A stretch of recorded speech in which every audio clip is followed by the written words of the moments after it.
Aishwarya, MA baby എന്ന കൊല്ലംകാരൻ, കൊല്ലത്തെ മത്സ്യത്തൊഴിലാളി കുടുംബത്തിൽപ്പെട്ട ബേബി എന്ന നേതാവ് ഇപ്പോൾ പാർട്ടിയുടെ ജനറൽ സെക്രട്ടറി ആയിരിക്കുന്നു.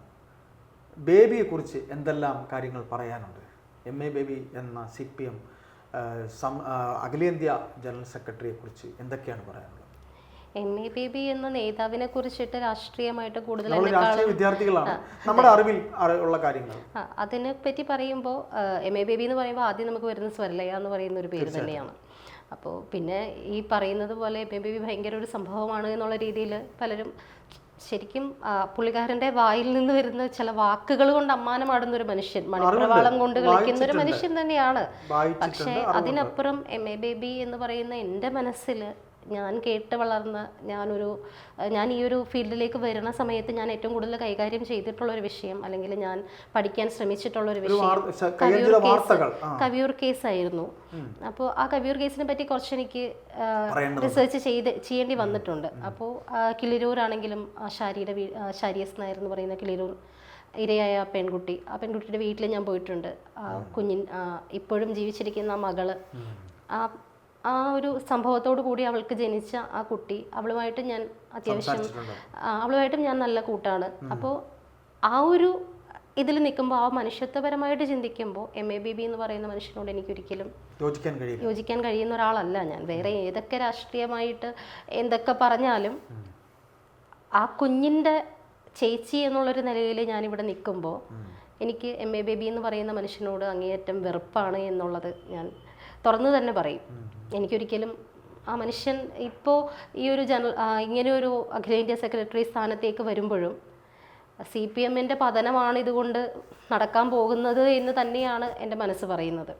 അതായത് ഏറ്റവും ഒരു ദയാവധം പോലെ വലിയ രക്തച്ചൊരിച്ചിലുകളൊന്നുമില്ലാതെ CPMനെ തകർക്കാൻ ബേബിക്ക് കഴിയും എന്ന് തന്നെയാണ് ഞാൻ വിശ്വസിക്കുന്നത്. എന്ന് വെച്ചാൽ കവിയൂർ കേസ് മുതലുള്ള എൻ്റെ ഒരു നമ്മൾ വികാരം കൊണ്ട് പറയുന്നതായിരിക്കാം, പക്ഷേ കവിയൂർ കേസിൽ നമ്മളുടെ അനഘ നമ്പൂതിരിയുടെ ഒരു ആത്മാവ് തന്നെയാണ് ഇപ്പോൾ നമ്മുടെ ഈ ബേബിയെ അങ്ങ് ഉയരങ്ങളിലേക്ക് എത്തിച്ചിരിക്കുന്നത് എന്ന് വിശ്വസിക്കാനാണ് എനിക്കിഷ്ടം. കാരണം അങ്ങ് പൊക്കി വെച്ചിട്ട് അവസാനം പാർട്ടിയും ഈ പ്രസ്ഥാനവും ആളും ഉൾപ്പെടെ എല്ലാം തകർന്നടിയുന്ന ഒരു കാഴ്ച കാണാൻ തന്നെയാണ് പ്രകൃതിയുടെ ഒരു അങ്ങനെ ഒരു പോക്ക് തന്നെ ആയിരിക്കണം ഇത്. അല്ലെങ്കിൽ അനഘ എന്ന് പറയുന്ന കുട്ടിക്ക് ഇപ്പോഴും, അനഘയ്ക്കും ഷാരിക്കും രണ്ടുപേർക്കും നീതി കിട്ടിയെന്ന് വിശ്വസിക്കാത്ത ആളാണ് ഞാൻ. എന്നുവെച്ചാൽ കിളിരൂർ കേസ് ഉണ്ടായിരുന്ന ആ ഒരു സമയത്ത്, കിളിരൂർ നമ്മുടെ സൂര്യനെല്ലി കേസൊക്കെ വന്നപ്പോഴുള്ളൊരു അനുഭവങ്ങളൊക്കെ നമുക്കറിയാം. അനുഭവപൂർവ്വമായിട്ട് തന്നെ കോടതിയുടെ ഒരു വിധിയൊക്കെ വന്നു കഴിഞ്ഞപ്പോൾ നമ്മൾ വിചാരിച്ചിട്ടുണ്ടായിരുന്നു ഇനി അങ്ങോട്ടെങ്കിലും ഇങ്ങനത്തെ പ്രശ്നങ്ങൾ, സ്ത്രീ സുരക്ഷയും കാര്യങ്ങളൊക്കെ ഒന്ന് ഓക്കെ ആവുമെന്ന്. പക്ഷേ അതിന് ശേഷം വന്ന നമ്മുടെ കേരളത്തെ ഞെട്ടിച്ച രണ്ട് അനുഭവങ്ങളാണ് കിളിരൂരും കവിയൂരും. ആ രണ്ട് കേസുകളും ചേട്ടൻ അറിയാവുന്നതാണല്ലോ. അപ്പോൾ കിളിരൂർത്ത ആ പെൺകുട്ടീനെയും ഇത്രയും പേര് റേപ്പ് ചെയ്തു, അവസാനം ആ ഒരു കുഞ്ഞുണ്ടാവുന്നു. ആ കുഞ്ഞിൻ്റെ അച്ഛൻ ആരാണ് എന്നുള്ളത് ആ കുഞ്ഞ് ജനിച്ചു കഴിഞ്ഞ് DNA ടെസ്റ്റ് നടത്തി അത്രയും പ്രതികളുടെ DNA എടുത്ത് ടെസ്റ്റ് ചെയ്തിട്ട് അതിൽ നിന്നൊരു അച്ഛനെ കണ്ടുപിടിക്കേണ്ടി വരുന്നൊരവസ്ഥ. ഒരു 10ാം ക്ലാസ്സുകാരി പെണ്ണിനെ സിനിമയിൽ അഭിനയിപ്പിക്കാമെന്ന് പറഞ്ഞിട്ട് അമ്മയുടെ സഹോദരി തന്നെ കൊണ്ടുപോയി കൂട്ടിക്കൊടുക്കുന്നൊരവസ്ഥ. അതെ, ആ മരണമൊഴി പോലെ അവൾ ഈ നേതാക്കന്മാരുടെ കോടിയേരി ബാലകൃഷ്ണൻ്റെ ഉൾപ്പെടെ പേരുകൾ പറഞ്ഞിട്ടും, ഈ MA ബേബിയുടെ ഉൾപ്പെടെ പേരുകൾ പറഞ്ഞിട്ട് പോലും ഇപ്പോഴും അവരൊക്കെ ഈ അഖിലേന്ത്യാ സെക്രട്ടറി സ്ഥാനം വരെ വഹിച്ചു നിൽക്കുന്നൊരവസ്ഥ. അതൊക്കെ നമ്മുടെ കേരളത്തിലല്ലാണ്ട് വേറെ എവിടെ നടക്കുമെന്ന് എനിക്ക് തോന്നുന്നില്ല. എന്നിട്ടും ആ പെൺകുട്ടിക്ക് ഇപ്പോഴും നീതി കിട്ടിയിട്ടില്ല. ആ പെൺകുട്ടിയുടെ മകൾക്ക് ഇപ്പോൾ ഒരു 17 വയസ്സ് 18 വയസ്സായിട്ടുണ്ട്. അവൾക്ക്, ഷാരിയുടെ മകൾക്ക്. അവൾ നല്ല മിടുക്കി കുട്ടിയാണ്, നല്ല സുന്ദരി, നല്ല മിടുക്കി കുട്ടിയാണ്, നല്ല സ്മാർട്ടാണ് അവൾ. അപ്പോൾ ഇന്ത്യക്ക് സ്വാതന്ത്ര്യം കിട്ടിയ ഓഗസ്റ്റ് 15-ാം തീയതി തന്നെയാണ് അവൾ ജനിച്ചത്. അപ്പോൾ എന്തുകൊണ്ടും അവളുടെ അമ്മയ്ക്ക് ഇപ്പോഴും നീതി കിട്ടിയിട്ടില്ല എന്നുള്ളതാണ് ഈ സ്വതന്ത്ര ഇന്ത്യയുടെ ഏറ്റവും വലിയൊരു അച്ചീവ്മെൻ്റായിട്ട് എടുത്തു പറയേണ്ട ഒരു കാര്യം. എന്തായാലും അത് കഴിഞ്ഞിട്ട് വന്ന കവിയൂർ കേസാണെങ്കിലും, കവിയൂർ കേസ് ഷാരിയുടെ അച്ഛൻ പറഞ്ഞൊരു വാക്ക് ഉണ്ട്. ഷാരി മരിക്കാൻ കിടക്കുന്ന സമയത്ത്, ഷാരി മരിക്കാൻ കിടക്കുമ്പോൾ ഈ കുഞ്ഞ് ജനിച്ചു കഴിഞ്ഞ് ഹോസ്പിറ്റലൈസ്ഡ് ആയിരിക്കുന്ന സമയത്ത് ഈ ലതാ നായർ ഷാരിയെ കാണാൻ വരുന്നു. അപ്പോൾ ആ സമയത്ത് ഓട്ടോയിൽ ഇരുത്തിയിട്ടുള്ളൊരു കുട്ടി ഉണ്ടായിരുന്നു. തിരിച്ചു പോകുമ്പോൾ അച്ഛൻ കണ്ടു ആ ഓട്ടോയ്ക്കകത്ത്, ലതാ നായർ വന്ന ഓട്ടോയുടെ അകത്ത് വെളുത്ത് പാല് പോലെ വെളുത്ത് സുന്ദരിയായ ഒരു കുട്ടി എന്ന് പറഞ്ഞു. അനഘയായിരുന്നു അത്. ഈ അനഘയെ അന്ന് അച്ഛൻ കണ്ടു. അത് കഴിഞ്ഞ് കുറച്ച് നാളുകൾക്ക് ശേഷം അനഘ മരിക്കുന്നു. അനഘയുടെ കൊലപാതക വാർത്ത പുറത്തു വരുന്നു. അപ്പോൾ പത്രത്തിൽ ഫോട്ടോ കണ്ടപ്പോഴാണ് അച്ഛൻ പറയുന്നത്, അന്ന് ലതാ നായർ ഇവിടെ വന്ന ദിവസം ഞാൻ ഈ കുട്ടിയെ കണ്ടിരുന്നു, താഴെ ഓട്ടോയിനകത്ത് ഈ കുട്ടി ഇരിക്കുന്നുണ്ടായിരുന്നു എന്ന്. അതായത് ആ സമയത്ത് ഷാരിയെ കാണാൻ വരുമ്പോഴും അന്ന് ഷാരിയുടെ കേസ് ഇവർ തെളിയിച്ചിരുന്നുവെങ്കിൽ, ആ പ്രതികൾക്ക് ശിക്ഷ വാങ്ങി കൊടുത്തിരുന്നുവെങ്കിൽ അനഘയെയും അനഘയുടെ ആ ഒരു കുടുംബം, 5 പേരടങ്ങുന്ന ആ കുടുംബത്തെ എങ്കിലും നമുക്ക് രക്ഷിക്കാൻ പറ്റുമായിരുന്നു. അതെ, ലതാ നായർ അന്ന് അകത്ത് പോയിരുന്നെങ്കിൽ ഒരു പക്ഷേ അതെ, അനഘ മാത്രമല്ല പോയത്, അനഘയുടെ കാര്യം അറിയാവുന്ന കുടുംബം മുഴുവൻ, നാരായണൻ നമ്പൂതിരി, ഭാര്യ, ഒരു അനിയനും ഒരു അനുജത്തിയും, അത്രയും കുഞ്ഞു മക്കള്, അങ്ങനെ 5 പേരെയും കൊല്ലുകയാണ് ചെയ്തത്. അതും ഏറ്റവും വൃത്തികെട്ടൊരു കഥയുണ്ടാക്കിക്കൊണ്ട്. ഈ മരിച്ചു കഴിഞ്ഞിട്ട് നടന്നത് എന്താണെന്നും നമുക്കറിയാം. മരിച്ചു കഴിഞ്ഞിട്ട് നേരെ വന്നിട്ട് ഒരു കുടുംബം ആത്മഹത്യ ചെയ്തു എന്നുള്ള രീതിയിൽ ആദ്യം പുറത്ത് വരുന്നു. അപ്പം തന്നെ നമ്മുടെ ശ്രീമതി ടീച്ചർ ഓടി വരുന്നു. ശ്രീമതി ടീച്ചർ ഓടി വന്നിട്ട് പറഞ്ഞത്, ആദ്യം നടത്തുന്ന പത്രക്കാരോട് പറഞ്ഞ ഒരു സ്റ്റേറ്റ്മെൻറ്റാണ് ഏറ്റവും രസകരമായിട്ടുള്ളൊരു സ്റ്റേറ്റ്മെൻറ്റ്. നേരെ പറയുകയാണ്, ഈ പെൺകുട്ടി റേപ്പ് ചെയ്യപ്പെട്ടിട്ടില്ല, പെൺകുട്ടി കന്യകയാണ്. ഒരു മരിച്ച സ്ഥലത്ത് വന്നിട്ട് ആരെങ്കിലും പറയുന്നൊരു വാക്കാണോ ചേട്ടാ അത്? നേരെ വന്നിട്ട് പറയണ, മരിച്ച പെൺകുട്ടി വെർജിനാണ്. അത് കഴിഞ്ഞിട്ട് പോസ്റ്റ്മോർട്ടം റിപ്പോർട്ട് വരുമ്പോൾ കുട്ടി റേപ്പ് ചെയ്യപ്പെട്ടിട്ടുണ്ട്, അതും മരണത്തിന് മണിക്കൂറുകൾക്ക് മുമ്പ് റേപ്പ് ചെയ്യപ്പെട്ടിട്ടുണ്ട്. അപ്പോൾ അത് ആര് ചെയ്തു? ഈ ആര് ചെയ്തു എന്നുള്ള ചോദ്യത്തിൻ്റെ ഉത്തരം പിന്നീട് പുറത്ത് വന്നു. ഇതിൽ ഉൾപ്പെട്ടിട്ടുള്ള ഈ MA ബേബി എന്ന് പറയുന്ന മഹാൻ്റെ ഉൾപ്പെടെ പേരുകൾ പുറത്ത് വന്നു കഴിഞ്ഞു. പക്ഷേ ആ സമയത്ത് നമ്മുടെ CBIയുടെ ബഹുമാനപ്പെട്ട കോടിയേരിയുടെ മകൻ്റെ പേരുണ്ടായിരുന്നു, MA ബേബിയുടെ പേര് വന്നിരുന്നു പിന്നീട്.